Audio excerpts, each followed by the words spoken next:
हाँ जीरा।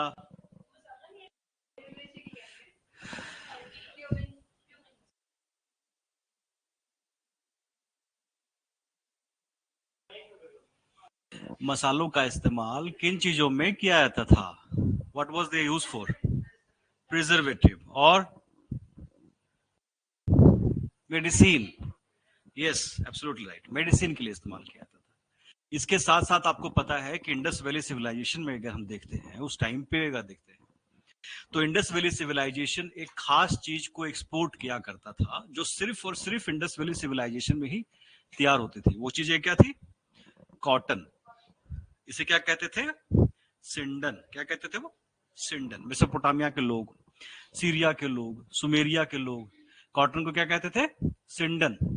और उस टाइम पे पूरी दुनिया में कॉटन क्लोथ्स जो टेक्सटाइल था वो सिर्फ और सिर्फ हड़प्पा सिविलाइजेशन के लोग ही बनाते थे। क्लियर? तो एक तो हैंडलूम हो गया, कॉटन क्लोथिंग होगी, एक हो गया हैंडीक्राफ्ट। हैंडीक्राफ्ट का मतलब इंडिया शुरू से लेके अभी तक अगर आप देखेंगे ध्यान से तो इंडिया से ज्वेलरी एक्सपोर्ट होती है। हम गोल्ड इंपोर्ट करते हैं, डायमंड इंपोर्ट करते हैं, सिल्वर इंपोर्ट करते हैं और उससे क्या करते हैं? अलग अलग तरह की ज्वेलरीज बनाते हैं और उसको फिर एक्सपोर्ट करते हैं। तो ये आज से नहीं है, ये एंशिएंट टाइम से।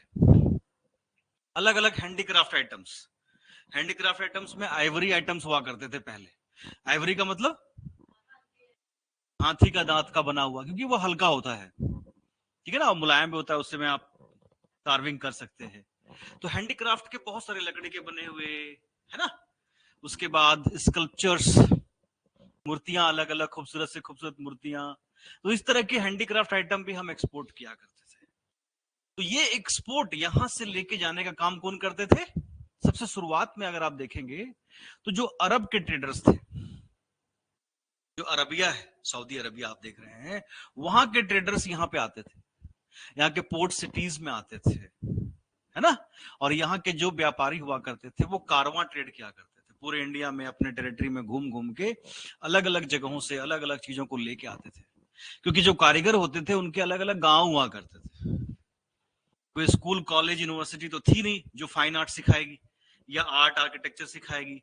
तो फादर अपने बच्चे को सिखाता था, बच्चे आगे अपने बच्चे को सिखाता था, ठीक है ना। तो उससे क्या होता था कि वो अपने आसपास में, जैसे कि एक आदमी, उसके दो बच्चे हैं, दोनों ने सीख ली, उसके आगे बच्चे हो गए, उन्होंने सीख ली। तो जनरेशन टू जनरेशन पूरा का पूरा गांव जो है, एक गांव, दो गांव, तीन गांव, वो पर्टिकुलर एक ही कारीगरी क्या करता था। जैसे कोई लकड़ का काम कर रहा है, कोई पर्ल्स का काम कर रहा है, कोई ज्वेलरी बनाने का काम कर रहा है। आज भी आप देखेंगे ज्वेलरी जो आर्टिस्ट होते हैं वो बहुत कम होते हैं, और खास करके आप किसी भी ज्वेलरी शॉप में जाके पूछिए, ज्यादातर ज्वेलरी शॉप जो होती हैं, जो होते हैं, वो डीलर होते हैं, डिस्ट्रीब्यूटर नहीं होते, खुद नहीं बना रहे होते, वो बनवा के कहीं से मंगवाते हैं। जो बड़े बड़े ज्वेलरी शॉप्स होती हैं वो क्या करते हैं, वो वो भी कहीं से बनवा के मंगाते हैं। जो मैन्युफैक्चरिंग होती है वो कहीं और होती है, ये सिर्फ यहाँ आके बेच रहे हैं आपको। मैन्युफैक्चरर्स जो होते हैं वो कहाँ के सबसे अच्छे होते हैं? कलकत्ता के, बंगाल के। जो आपकी ज्वेलरी जो आप पहनते हो वो बना के वो कारीगरी करते हैं उसके अंदर। डायमंड की ज्वेलरी सूरत में, गुजरात में सबसे अच्छी बनती है।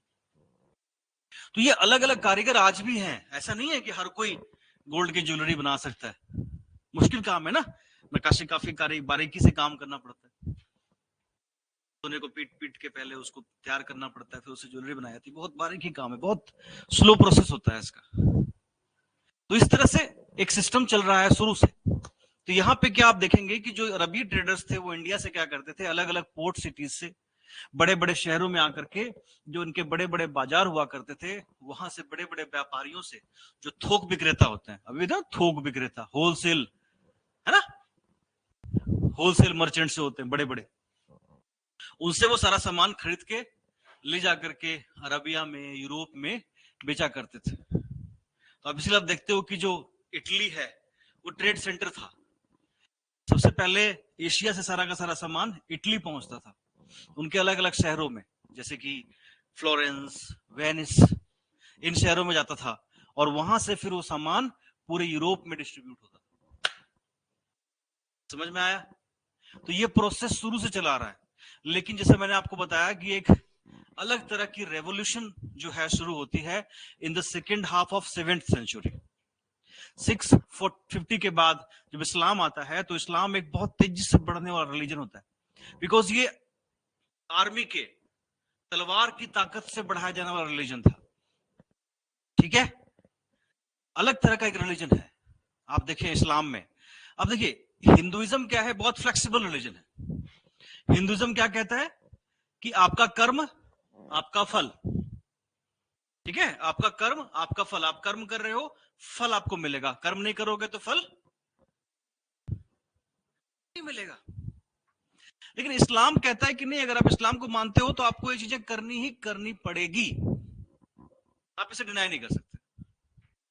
थोड़ी सी रिजिडिटी आपको यहाँ पे दिखाई देगी, फ्लेक्सिबिलिटी नहीं है। बदलाव के लिए इस्लाम में कोई जगह नहीं, वो किसी भी तरह के बदलाव को स्वीकार नहीं करते। जबकि हिंदुइज्म जो है वो समय के हिसाब से अपने आप को चेंज करता है। आप क्रिटिसाइज कर सकते हैं हिंदुइज्म को, इस्लाम को क्रिटिसाइज कर सकते हैं? नहीं कर सकते, बिल्कुल भी नहीं कर सकते, बिकॉज वो है जो है सो है, उसमें ना कोई बदलाव की जगह है ना किसी तरह के और चेंजेस की जगह है। लेकिन हिंदुइज्म में समय के साथ साथ बदलाव आ रहे हैं, बिकॉज ये कर्म प्रधान है, ये हर चीज भगवान देखता है। आपको किताब में भगवान दिखता है, अच्छी बात है, देखिए। आपको मूर्ति में भगवान दिखता है, अच्छी बात है, देखिए। आपको रोशनी में भगवान दिखता है, अच्छी बात है, यानी कि सब चीजें भगवान है, कण कण में शंकर है। ठीक है, तो ये एक फ्लेक्सिबिलिटी और एक रिजिडिटी का यहाँ पे सिस्टम को समझिए। और इस्लाम जब वहां पे आया, और एशिया माइनर खास करके, याद है आप लोगों को मैंने समझाया था कि भूल गए? हाँ जी, एशिया माइनर भूल गए? Turkey, yes.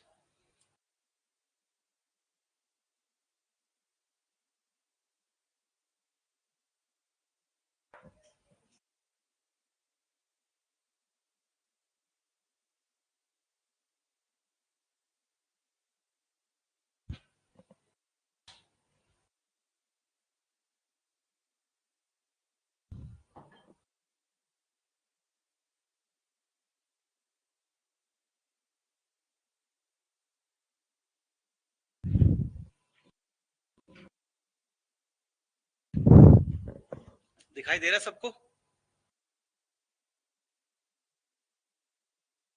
ये आपका इंडिया हो गया, ये आपका अरबिया हो गया, बीच में ये अफगानिस्तान ईरान हो गए।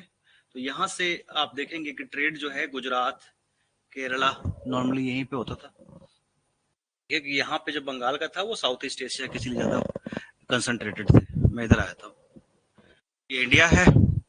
यहाँ से आप देखेंगे कि यहाँ से गुजरात से और यहाँ से ट्रेड हो रहा है, इसके साथ साथ ये इजिप्ट में भी जा रहे हैं, ठीक है ना। और यहाँ से फिर ये अरबिया गया, अरबिया से यहाँ होते हुआ ये टर्की लैंड रूट से होते हुए यहाँ से, या यहाँ से जाकर के सी रूट जाकर के इटली पहुंच गए। इसलिए आप देखेंगे जो फ्लोरेंस वेनिस वगैरह है बिल्कुल सी शोर के साथ ही है। ये जो आपका ये सी है इसके साथ ही है, कैस्पियन सी इसके साथ ही यहाँ पे। तो यहाँ पे इटली में पहुंचा, इटली से फिर ये सारे यूरोप में चला गया। अब ये जो टर्की है, ये पहले टर्की नहीं था, ये क्या था आपको बताया था?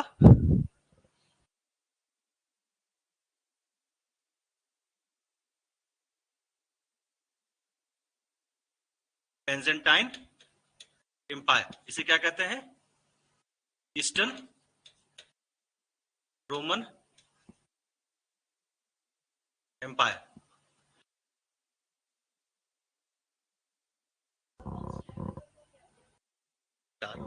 और ये बेंजेंटाइन डायनेस्टी थी। बेंजेंटाइन डायनेस्टी वो पहले डायनेस्टी थी जिसने कार्विंग में अपने किंग की फोटो अपने क्वाइंस के ऊपर लगाई थी। ठीक है, बहुत ही व्यापार करने वाले लोग थे। बेंजेंटाइन डायनेस्टी कह लीजिए, बेंजेंटाइन एम्पायर कह लीजिए, इसे एशिया माइनर भी कहते थे। क्या कहते थे?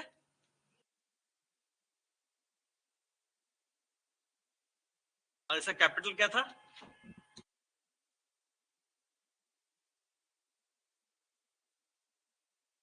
कॉन्स्टेंटिनोपल, जिसको आज आप इस्तांबुल कहते हैं।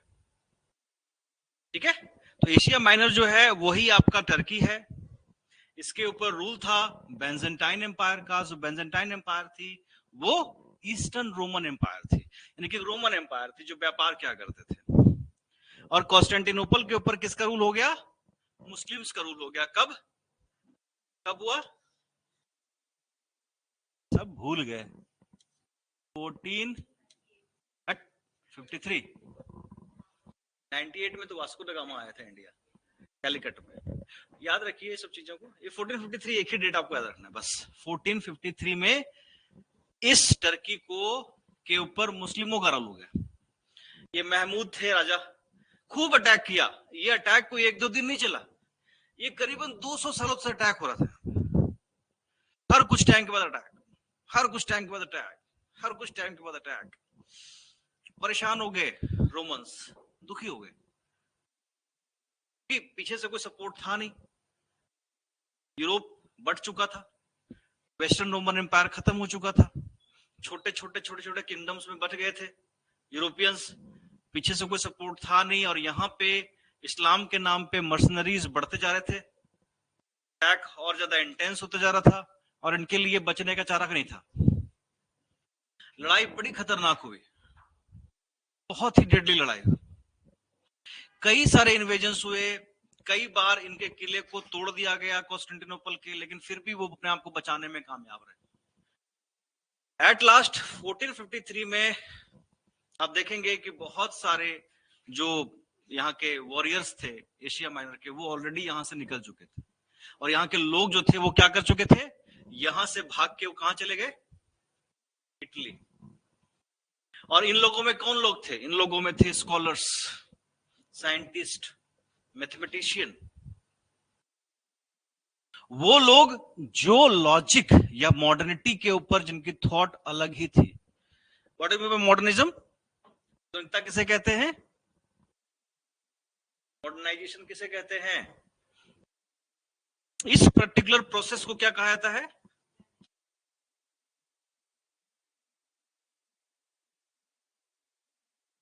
रिनेशा, पुनर्जागरण। यानी आपके ज्ञान चक्षु खुल गए, आपको नॉलेज हो गई, आपकी जो अज्ञानता थी, जो आपको समझ में नहीं आ रही थी चीजें, उन सभी चीजों के लिए लॉजिक्स आपको मिलने शुरू हो गए। यही वो टाइम था जिस टाइम पे इंडिया के लिए भी खोजबीन शुरू होनी शुरू हुई। क्लियर यहां तक? तो इटली में जब ये लोग पहुंचे, तो इटली में जब यूरोप में जब पहुंचे, तो यूरोपियंस की भी हालत खराब थी। यूरोपियंस उस टाइम किस एज में जी रहे थे? डार्क एज में। डार्क एज का मतलब उन्हें सिर्फ शिकार करना आता था या खेती बाड़ी करना। शिकार करना या खेती बाड़ी करना। और जो चर्च थे, चर्च और पोप था, वो एक्सट्रीमली पावरफुल हो चुका था, और वो बाइबल की जो मीनिंग्स है उसमें मैनिपुलेशन बहुत कर रहे थे। ठीक है, डरावनी कहानियां, चीजें, ऐसे करोगे तो वैसे हो जाएगा, वैसे करोगे तो वैसे हो जाएगा। जैसे आपको डराया जाता है ना, मंगलवार को खाओगे तो बस गए, नहीं डराते हैं ना, ये कर दोगे तो वो हो जाएगा, वो कर दोगे तो ये हो जाएगा। तो ये सब चीजें भी यूरोप में थी। यूरोप के लोग बहुत डरते थे। चर्च के खिलाफ आपने कुछ बोल दिया तो सबके सामने खड़ा करके चौराहे पे आपको जिंदा जला देंगे। वो ऐसा क्यों करते थे? ऐसा करने का मतलब एक ही था कि देख लो इसका क्या अंजाम हुआ है, तुम करोगे तुम्हारे साथ भी यही होगा। विच हंटिंग बहुत थी उस टाइम। किसी को भी विच बना करके जला देते थे, मार देते थे। तो यूरोप एक केओस में जी रहा था, और उस पर्टिकुलर केओस से निकालने का काम रेनेसां ने किया। तो रेनेसां जब होता है तो आप देखेंगे कि उसके साथ साथ वहां के लोगों में ट्रेड के लिए और चीजों के लिए भी होड़ मचती है, क्योंकि अब लैंड रूट से सामान आना बहुत मुश्किल हो गया, और जो आ रहा था वो बहुत महंगा मिल रहा था। ठीक है, तो इसी टाइम पे पुर्तगाल में एक प्रोसेस शुरू होता है। यहां पे एक प्रिंस थे, उनका नाम था प्रिंस हेनरी, इनको नेविगेटर प्रिंस भी कहा जाता है। क्या कहा जाता है? Navigator Prince. तो इन्होंने क्या किया, इन्होंने सी वोएज के लिए यानी कि समुद्री यात्रा के लिए किन किन चीजों की जरूरत होती है, नाविक बनने के लिए क्या पढ़ना चाहिए, कंपास क्या होता है, किस डायरेक्शन में आप जा रहे हैं, ठीक है, सेलेस्टियल बॉडीज को किस तरह से स्टडी करनी होती है, मैप किस तरह बनाया जाता है ना, वो सभी चीजों के ऊपर स्टडी शुरू की और इन्होंने नाविकों को ट्रेंड करना शुरू किया। और इन्होंने ही सबसे पहले फंड किया था किसको? कोलंबस को। किसके लिए? इंडिया को ढूंढने के लिए। यहां तक की कहानी समझ में आ गई? पक्का समझ में आ गया?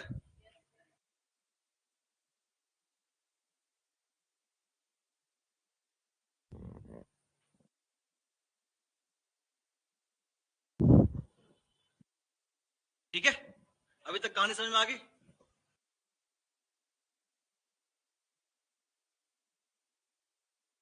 अब यहां से कोलंबस जो है निकलते हैं, यहां पहुंचते हैं। अब ये जो सी है ना, यहां से अफ्रीका और अमेरिका के बीच का जो सी है वो काफी डिस्टर्ब होता है। वहां पे बड़े बड़े समुद्री तूफान आते हैं, है ना। तो उसी एक तूफान में ये फंस गए भाई साहब। और ये भटकते भटकते, अब देखो यहां पे, यहां से भटकते भटकते ये कैरेबियन आइलैंड पहुंच गए। कैरेबियन आइलैंड समझते हो? वेस्ट इंडीज, हाँ बिल्कुल। कौन कौन सी कंट्री आती है इसके?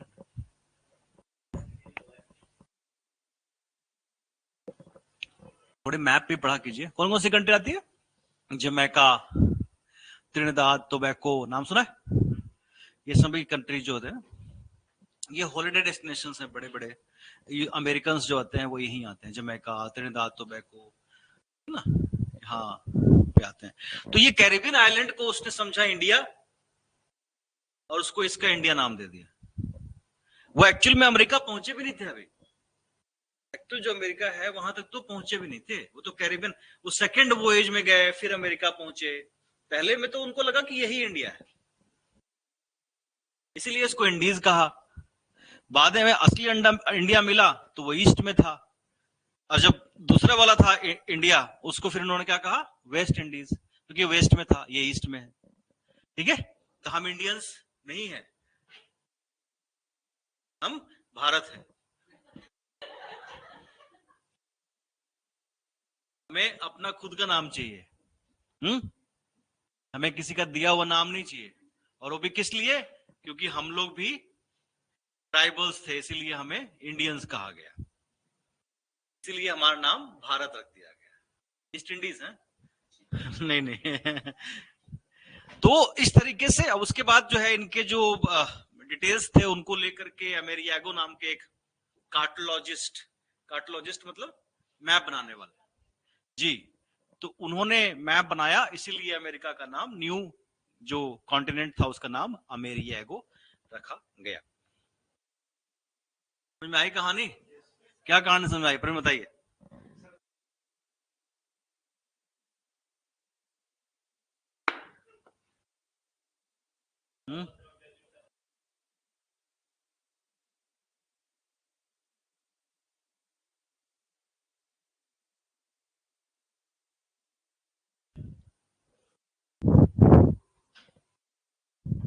चलिए फिर लिख लीजिए, मैं लिख देता हूं, आप लोग उसको कॉपी कर लीजिए।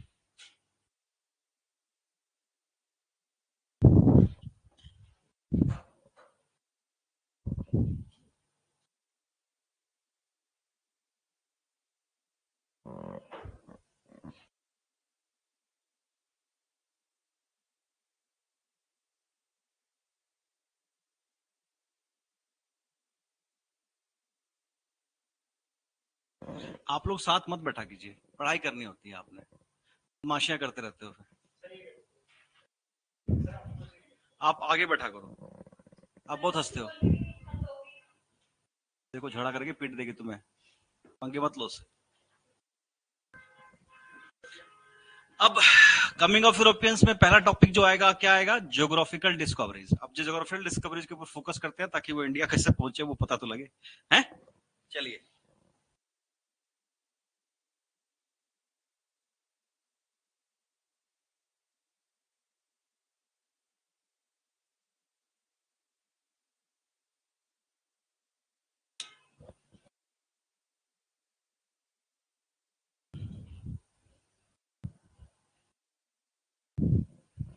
तो पहला लाइन कौन सा आएगा, the age of Renaissance.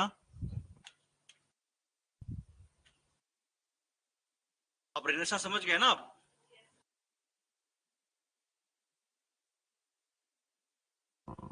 Renaissance समझ गए? रीबर्थ ऑफ थॉट कैसे आया, क्योंकि सारे स्कॉलर्स भाग के वहां चले गए और उन लोगों को बताया कि तुम जो ये मान रहे हो ये फालतू की बातों को, इसका कोई मायने मतलब नहीं है। तो मैंने आपको क्या समझाया था, मॉडर्नाइजेशन। मॉडर्नाइजेशन एक टर्म आया था, आप लोगों ने एक्सप्लेन नहीं किया था।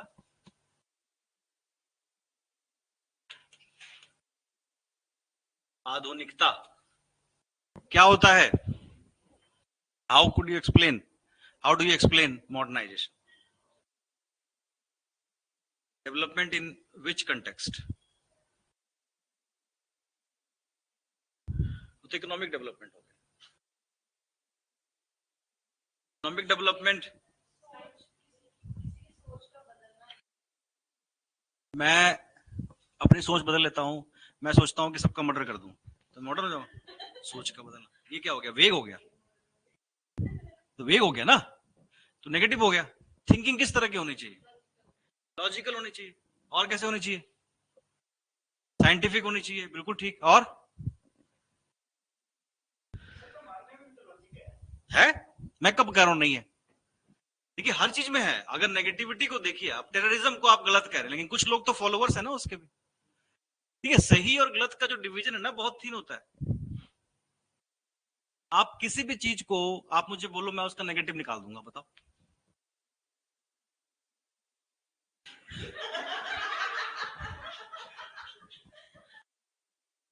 लेकिन आप समझते नहीं हो, उसका नेगेटिव भी है।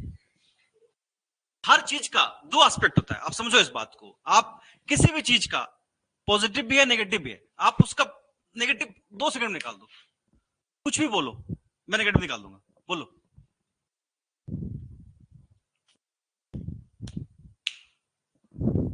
ऐसा हो ही नहीं सकता कि किसी भी चीज का सिर्फ पॉजिटिव एस्पेक्ट है उसका नेगेटिव हो ही ना, पॉसिबल ही नहीं है।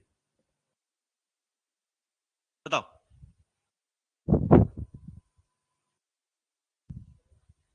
सोचो सोचो, कोई बात नहीं। हाँ बोलो बोलो, आप बोलो, किस नहीं करना, आप बताओ, खुल के बोलो, डरना नहीं है। आपको यहाँ पे इंप्रूव करने के लिए आए हैं ना, यहाँ पे अपनी चीजों को इंप्रूव करो, पर्सनालिटी को इंप्रूव करो।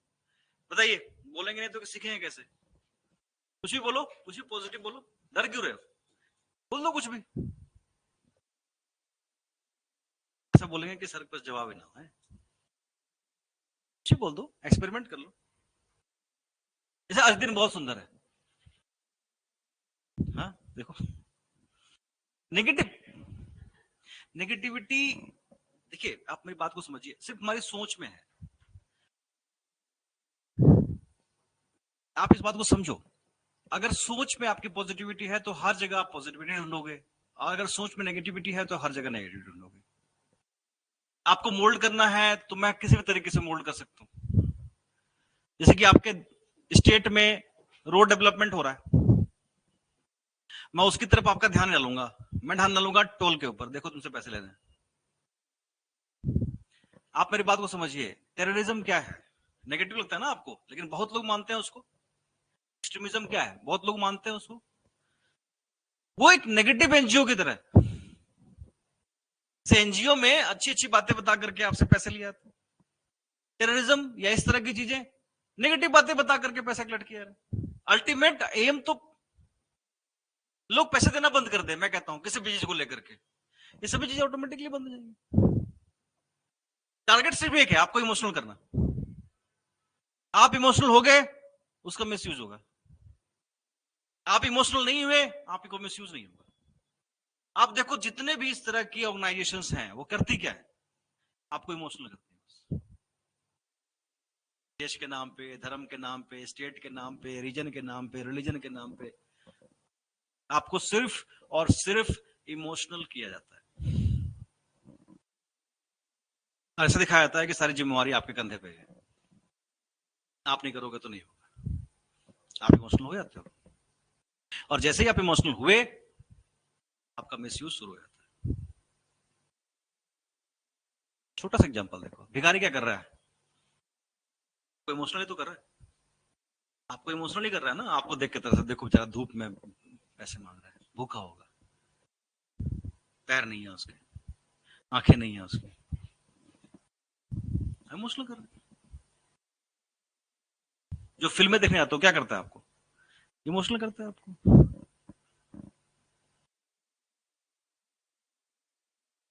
Game of emotion. सारी चीजें देखो ना, एडवर्टाइजमेंट क्या कर रहा है? आपको इमोशनल कर रहा है, ला ला ला ला ला ला, आप इमोशनल हो गए, आपको सामान बिक गया। It's a game of emotion. आपके इमोशंस को टच किया जाता है ताकि आप उसको बाय करो। नहीं, कार खरीद के आप कार वाले हो गए। शुरुआत में कार आके ऐड आती ना, बुलंद भारत की बुलंद तस्वीर हमारा Bajaj.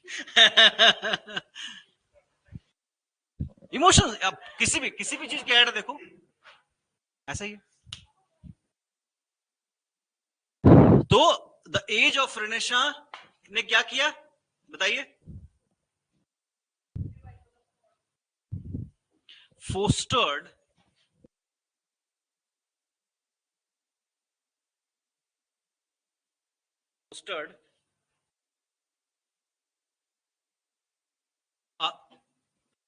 the spirit of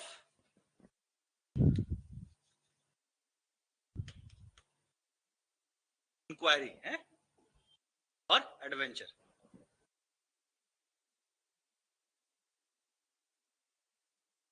among the Europeans.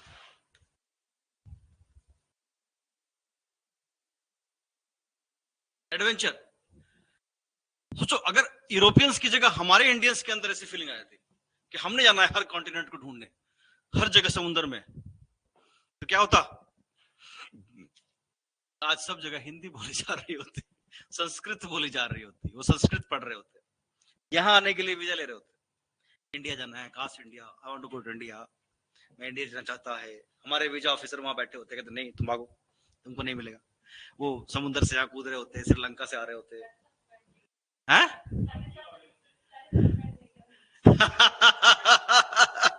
Sanskrit में लेके आओ, हिंदी में लेके आओ। एडवेंचर, कुछ नया करने की चाहत। देखो सेफ हेवन जो होता है ना, वो हमेशा आपको एक लिमिट तक लेके आता है, लेकिन जो एडवेंचर्स होते हैं, कुछ नया करने की चाहत, कुछ बड़ा करने की चाहत, रिस्क है उसमें, इसमें कोई शक नहीं है। मैं ये नहीं कह रहा कि रिस्क नहीं है, लेकिन उसमें चांस भी है कि आप कुछ बड़ा कर सकते हो। जैसे कि आप लोग, आप चाहो तो क्लर्क का पेपर आराम से क्वालिफाई कर सकते हो, बैंक पीओ निकाल सकते हो। आप सब में इतना आईक्यू है, इंटेलिजेंस है, आप कर सकते हो इजिली। 3 महीना पढ़ो, बैंक पीओ निकाल दो, हो सकता है आप आरबीआई भी निकाल दो। लेकिन आप क्या बनना चाहते हो? आईएएस। रिस्क लिया ना आपने, लाइफ में बड़ा रिस्क लिया।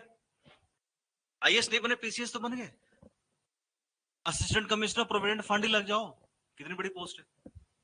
कहने का मतलब यह है कि जब आप एडवेंचर करते हो, बड़ा करने की कोशिश करते हो, तो नो डाउट रिस्क उसमें रहता है, लेकिन अगर आप सही कैलकुलेटिव रिस्क करते हो तो क्या होगा?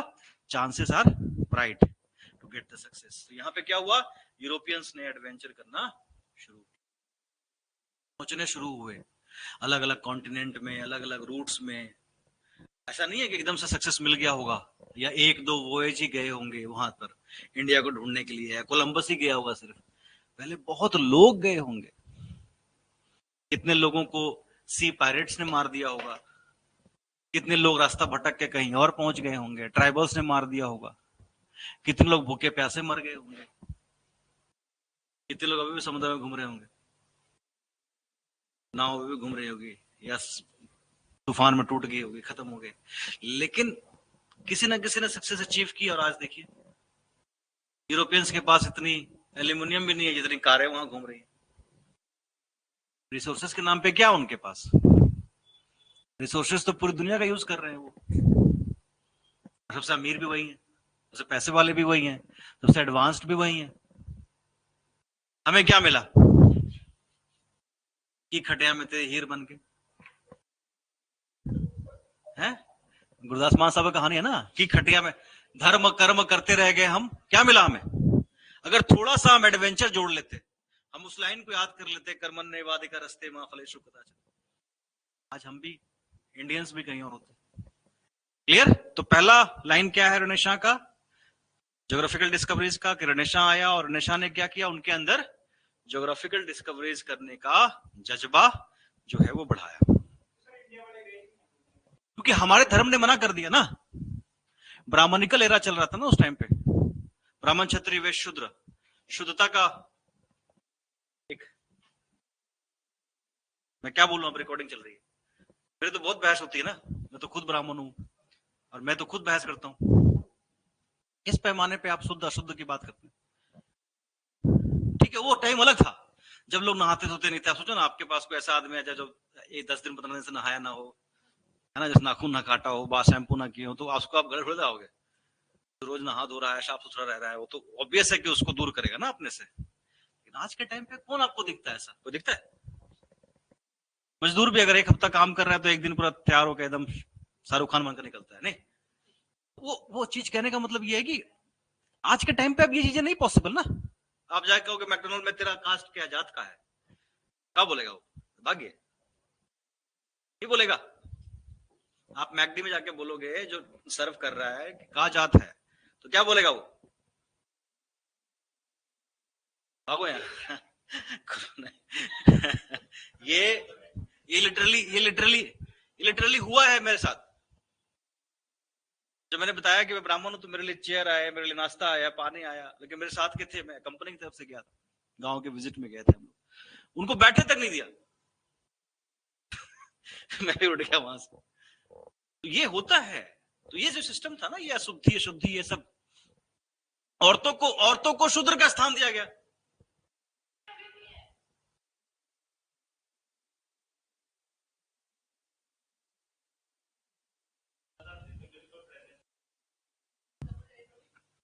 अभी भी है, अभी भी। आप मुझे बताइए, आपके पंजाब में ऑनर किलिंग नहीं है? दिल में हाथ रख के बोलिए, ऑनर किलिंग क्या है? ऑनर किलिंग क्या है? Honour killing reality. क्या जो कपल्स आपस में शादियां कर लेते हैं उनको नहीं मार देते?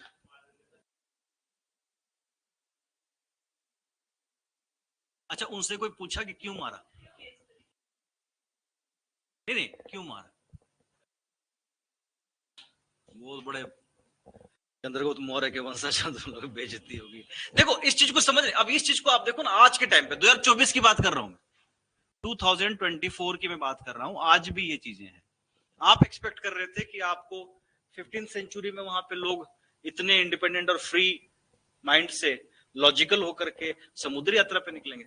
आपने समुद्री यात्रा कर ली ना, आपको कास्ट से, आपको बिरादरी से बेदखल कर दिया था।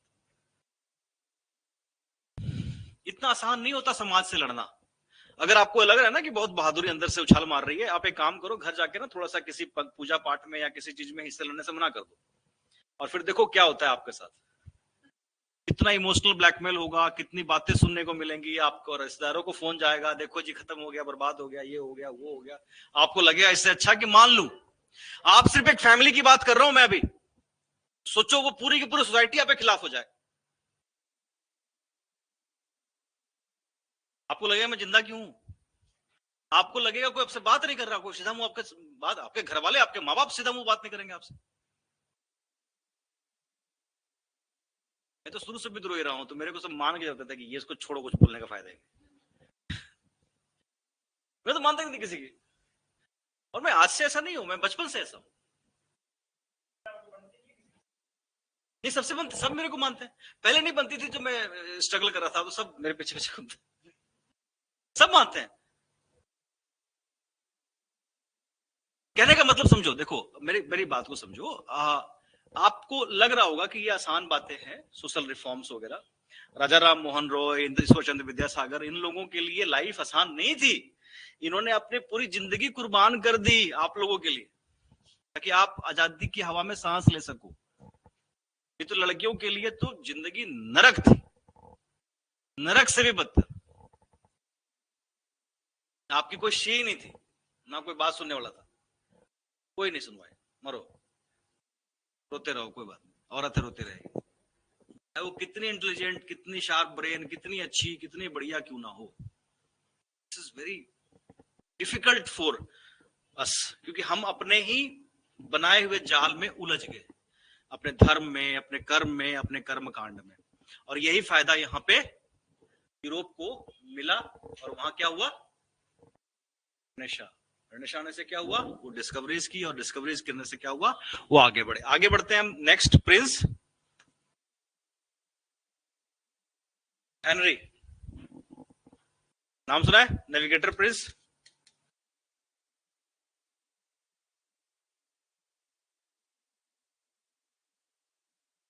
द नेविगेटर कहते हैं इनको, है।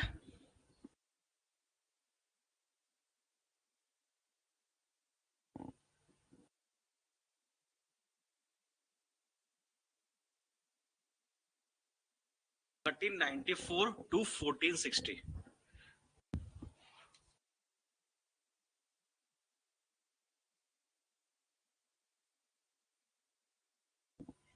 (1394 to 1460) नेविगेटर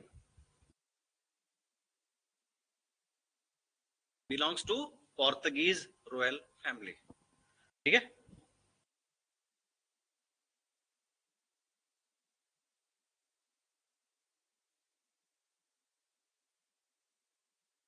जगह नहीं था, मैं लिख देता हूँ ऐसे।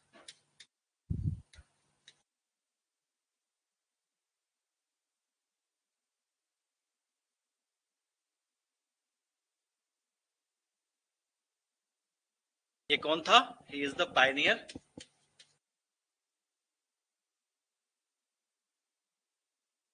ऑफ ज्योग्राफिकल डिस्कवरीज, या इसको कह सकते हैं कि ज्योग्राफिकल एक्सप्लोरेशंस।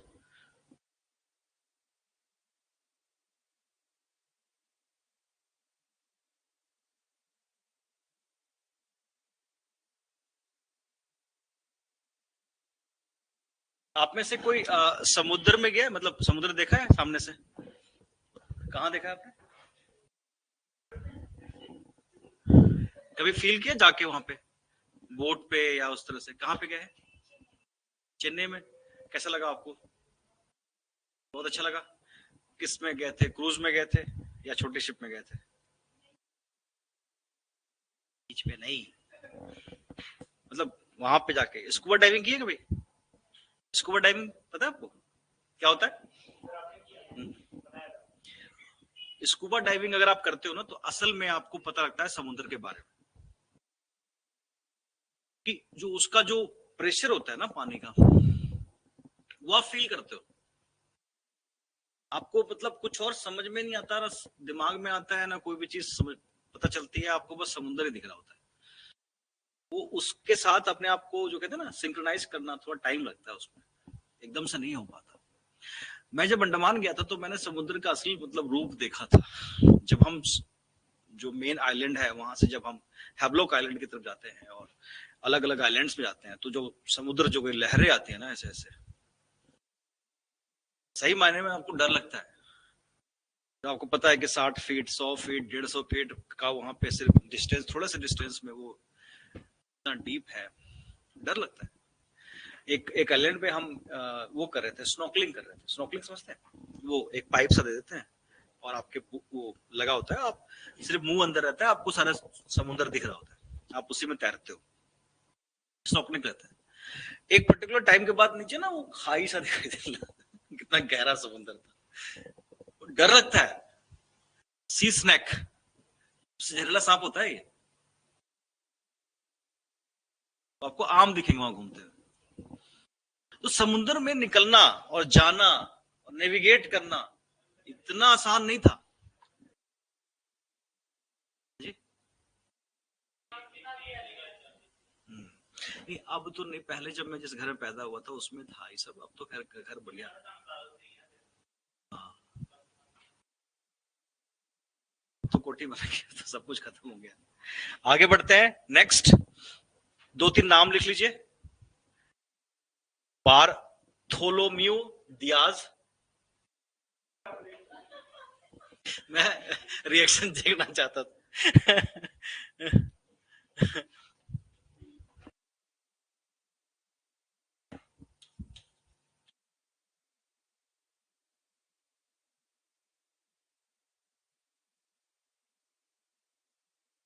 ये आप याद रखिए, दियाज।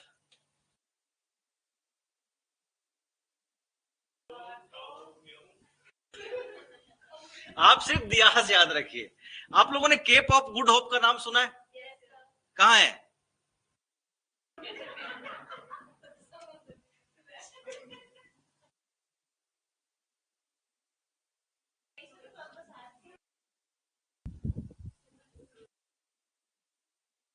Yes sir. केप कैमरीन कहाँ है? अरे इंडिया का टिप है। इंडिया के टिप को केप कैमरीन कहते हैं। अफ्रीका के टिप को केप ऑफ गुड होप कहते हैं। पहले इसका नाम केप ऑफ गुड होप नहीं था।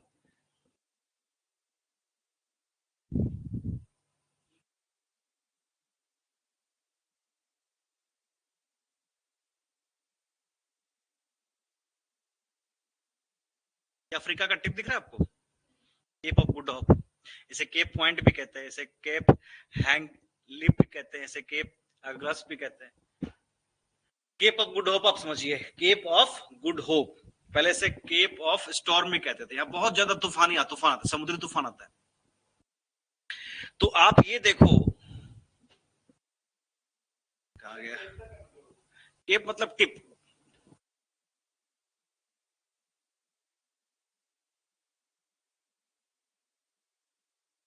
भाई साहब यहां से तो निकल गए, यहां से तो निकले, ओके। यहां से एक बंदा गया, वो कहीं और पहुंच गया। फिर वो ऐसे घूमते हुए अफ्रीका। अब Africa was a dark continent. Dark continent का मतलब आप घुस तो जाओगे, पर कहा? जंगल ही जंगल है अफ्रीका, आपको पता आज भी। तो सहारा डेजर्ट है, एक बार गया तो खत्म। लैंड रूट जा ही सकते। और ये जो बीच का एरिया है, ये सारे घने जंगल, ट्राइबल्स रहते हैं। और ट्राइबल्स मतलब वो सब कुछ खाते हैं, वो आदमी भी खा जाएंगे, उनके लिए खाना वहां। ये नहीं कि आइए आइए स्वागत है आपका, वो सब नहीं। निकोबार में अभी भी आप जाएंगे तो वहां पे जो ट्राइबल्स हैं वो बिल्कुल एक्सेप्ट नहीं करते किसी भी तरह के इंटरफेरेंस। हम कई से आइलैंड पे गए जहां पे शाम के टाइम पे वो हटा देते हैं, क्योंकि ट्राइबल्स जो है मछली पकड़ने आते हैं वहां पे। इस तरह से सिस्टम है अभी भी। तो उस टाइम पे देखो कि वो अंदर जा नहीं सकते थे, लैंड रूट से तो आप कर नहीं सकते। आप यहां तक पहुंच गए। अब इसके बाद इंडिया जो है वो किधर है, ये देखो। वो नहीं रहा, इतना आसान नहीं है वहां तक पहुंचना। अब यहां से पहले आप यहां आओगे, फिर यहां से आप मेडागास्कर जाओगे, मेडागास्कर से फिर आप आगे इंडिया के लिए। थोड़ा सा लैटिट्यूड लॉन्गिट्यूड चेंज हुआ तो आप कहीं और पहुंच जाओगे, मलेशिया, सुमात्रा, जावा पहुंच जाओगे। अब यहां से इंडिया पहुंचना एक चैलेंज था। तो यहां तक लेके आने वाले कौन थे? दियाज। कौन थे? दियाज। लिखो। नहीं,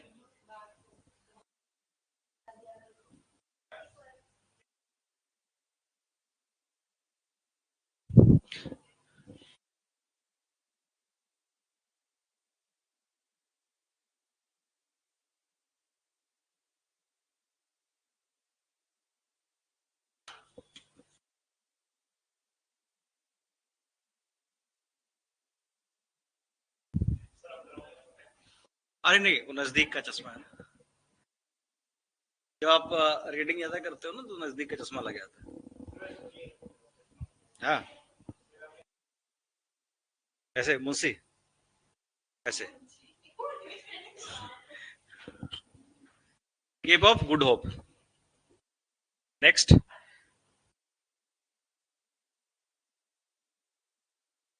वास्को डगामा।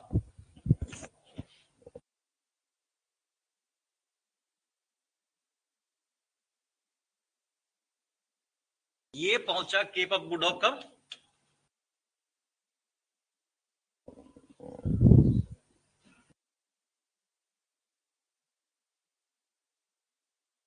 ठीक है। अब 1497 में ये पहुंच के परेशान हो गया, क्योंकि उसको आगे का रूट पता नहीं था, इंडिया पहुंचना मुश्किल था। वहां इसको कोई मिला, इंडियन सेलर, उसका नाम शायद गोपाल था, गोपाल ही था, लेकिन फिर भी मैं चेक कर लूंगा।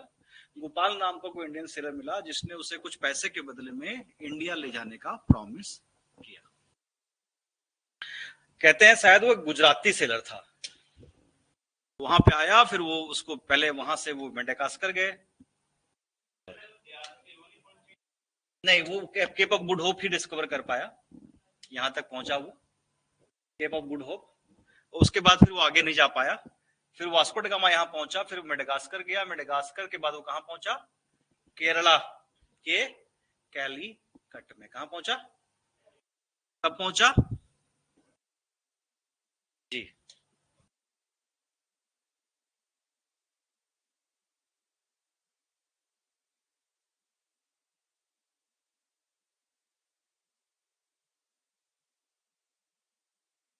उस टाइम पे वहां पे किंग कौन थे? एक हिंदू किंग थे, उनका नाम था जयमोरिन। क्या नाम था? जयमोरिन, जिन्होंने इनका स्वागत किया। लेकिन पुर्तगालियों की एक खास बात क्या थी पता है आप लोगों को? पुर्तगाली उतने ही रिलीजियसली इनटॉलरेंट थे जितने बाद में आपको मुसलमान इस्लाम दिखता है। उनके एक हाथ में बाइबल और एक हाथ में तलवार। इसलिए आप देखोगे जहां जहां पुर्तगीज रूल रहा, वहां वहां लोग क्रिश्चियनिटी की तरह ही कन्वर्ट हो गए। जैसे गोवा, पूरा का पूरा क्रिश्चियन ही तब्दील हो गया, क्योंकि वहां पे या तो आप क्रिश्चियनिटी को मानो या उनके पास ही जाओ। और वो बहुत ब्रूटल थे। और ये भी एक कारण है कि पोर्तुगीज इंडिया में अपना और एक्सपेंशन नहीं कर पाए, वो अनपॉपुलर हो गए। लोग उनको शक की निगाह से देखने लगे कि अगर ये आ गए तो फिर तो हमारा धर्म कर्म सब खत्म कर देंगे। और इंडिया में धर्म खत्म करने का मतलब आधी पॉपुलेशन ऐसे ही मर जाएगी कि हाय भगवान ही नहीं है। लोग यहाँ भगवान भरोसे ही जिंदा है। आपने भगवान को खत्म कर दिया मतलब लोग अपने आप खत्म। रिलीजन एक फैशन की तरह हो गया है, ट्रेंड की तरह हो गया। वो कर रहा है तो मैं भी करूंगा, क्योंकि आपको कुछ चाहिए।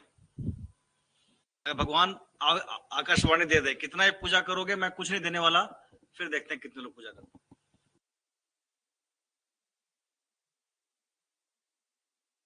We want to get something in return. ठीक है, नेक्स्ट पढ़ते हैं आगे। नेक्स्ट है ज्योग्राफिकल डिस्कवर में एक नाम आएगा कैब्राल, CABRAL। मैंने कहा साथ साथ में ये भी आपको कराई दूं, ये भी इंपॉर्टेंट ही है, कई बार मैचिंग मैचिंग में आता है। वो हंसू मत। कैब्राल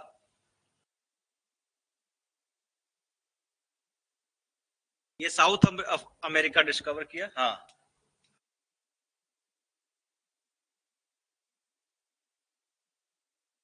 और ब्राजील।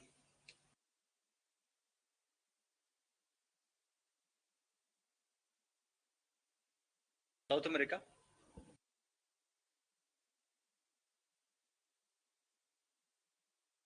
ये डिस्कवर हुआ था 1500 में।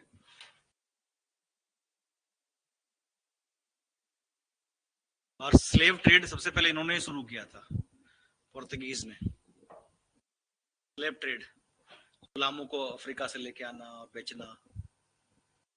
एक छाता के बदले में 25-25 गुलाम बेचे जाते थे। अफ्रीका में जाके एक छाता देते थे, उसके बदले में 25 गुलाम ले लेते थे, अंग्रेज ले लेते थे उनसे। उनके जो होते थे लोग, ट्रेडर्स होते थे जो। अम्ब्रेला,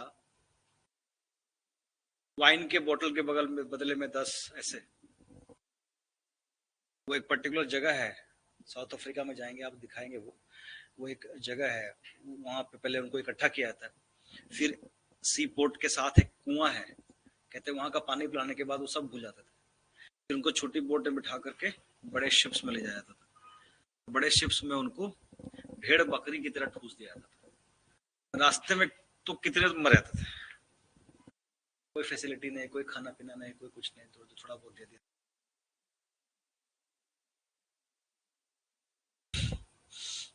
अब उनको भूले चाहे नहीं भूले, अब तो वो ऐसे भी खत्म है ना। फिर उनको फार्म्स पे काम करने, अमेरिका में, यूरोप में बड़े बड़े फार्म्स होते, जैसे खेत होते थे, उनमें काम करने के लिए आया था, बड़े बड़े खदान होते थे, माइंस, उनमें ले आया था। फिर ऐसा होता था कि कभी स्लेव ने शादी कर ली, उसके बच्चे हो गए, फिर किसी स्लेव को उनके बच्चे को कहीं और बेच दिया, उसकी वाइफ को कहीं और बेच दिया, उसके हस्बैंड को कहीं और बेच दिया, सारी फैमिली फिर अलग हो गई। आसान नहीं था ये लाइफ, बहुत मुश्किल लाइफ था। ठीक है जी, चलो जी, वेरी गुड। अब आगे बढ़ेंगे। कमिंग ऑफ यूरोपियंस में पुर्तगीज आए, पुर्तगीज के बाद कौन आए? डच। डच कौन थे? हैं?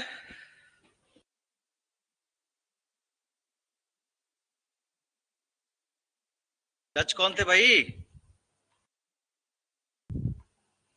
हद हो गई। हैं?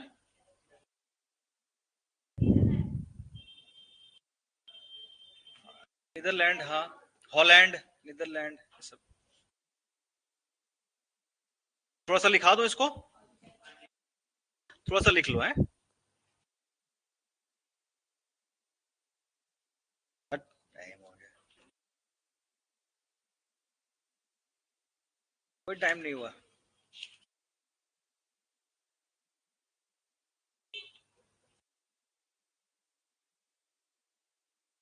क्या हुआ?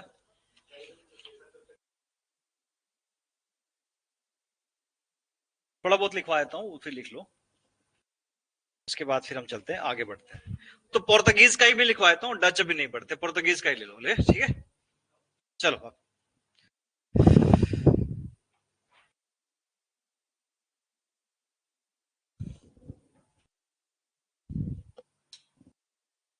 लो, वास्को द गामा, ऐसे भी कर सकते हैं। He reached India with 118 sailors and 4 ships, 4 ships लेके आया था, ठीक है।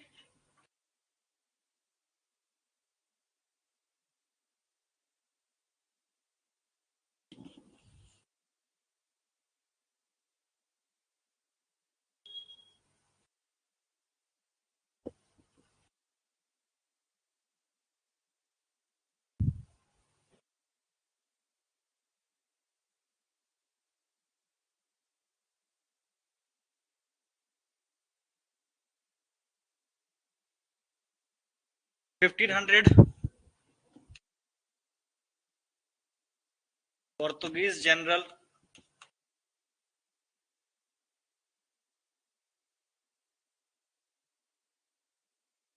जनरल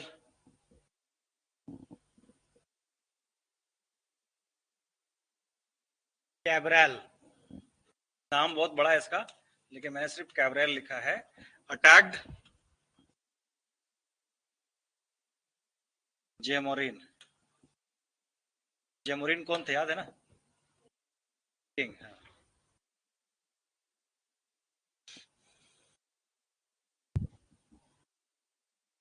बट फेल्ड है, ऐसा ही है, दुनिया ऐसी है।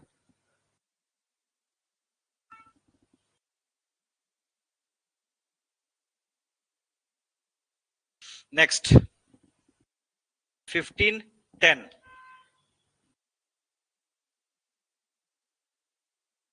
इंपॉर्टेंट लिखा देता हूं, अल्फांसो अल्फांसो द अल्बकर्क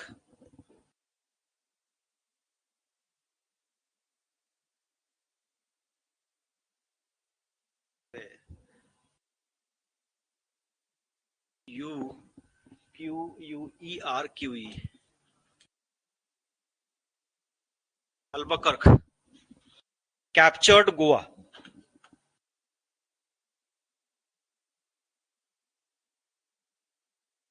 उस टाइम पे गांव ही था गोवा।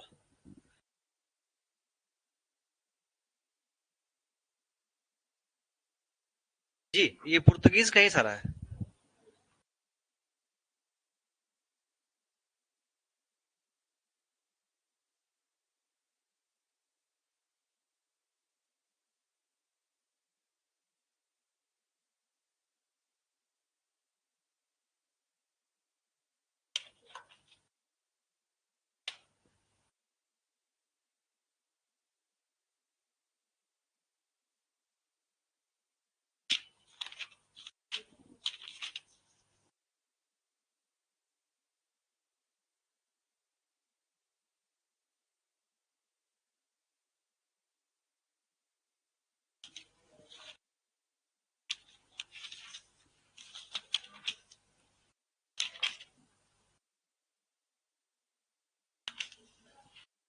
ठीक है,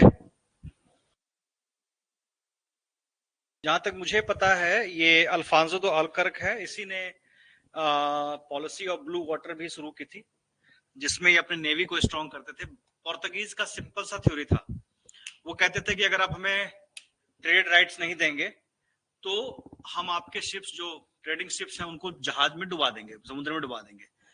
तब उनका नेवी जो था काफी स्ट्रांग था, तो यहां तक कि वो मुगल्स को तक को भी जो है ब्लैकमेल करने में सक्सेसफुल हो गए थे, बिकॉज उनको लग, क्योंकि किसी इंडियन किसी पावर के पास नेवी इतनी स्ट्रांग नहीं थी एक्सेप्ट मराठा, और मराठों ने यानी कि बाजीराव ने इनको कई बार हराया भी था। क्लियर? तो पोर्तुगीज का सिस्टम यहीं तक। कल हम डिस्कस करेंगे Dutch, British east India company और फ्रेंच ईस्ट इंडिया कंपनी, और उसके बाद करेंगे हम कर्नाटिक वॉर। क्लियर? थोड़ा पढ़ के आइएगा।